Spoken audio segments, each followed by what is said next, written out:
Today we're going to take a quick look at the Harbor Freight titanium MIG 170.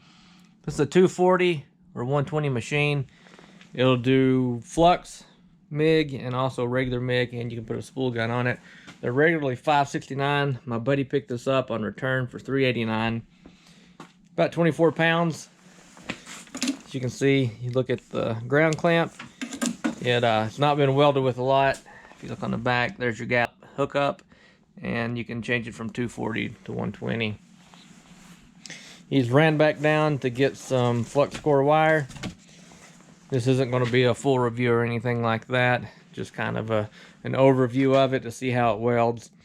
I have the, I think, 120 version, or the 100. It's just a small flux-core only. I picked it up for, I think, like $100 and some, $110 on a return at Harbor Freight.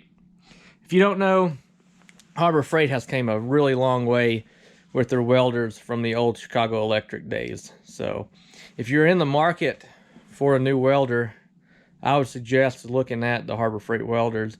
The Vulcan, the orange ones, are really nice. I've welded a lot with those.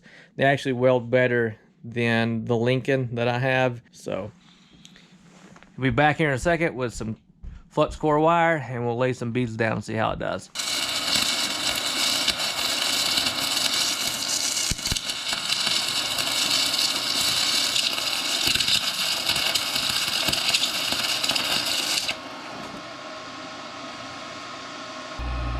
Alright, that's the first weld with it. It takes a while to get used to the settings, and that is some really rusty metal. And I don't have an angle grinder here in the garage. Everything's down at the shop. So we're going to flip it over and weld the other side.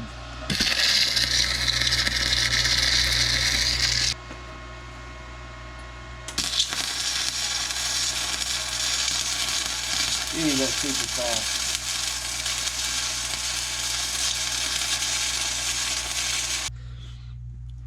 And that's a quick look at the titanium MIG 170. We were welding nasty rusty metal with flux core and penetrated great. The welds aren't the prettiest, but it'll hold. Highly recommend it. As always, thanks for watching.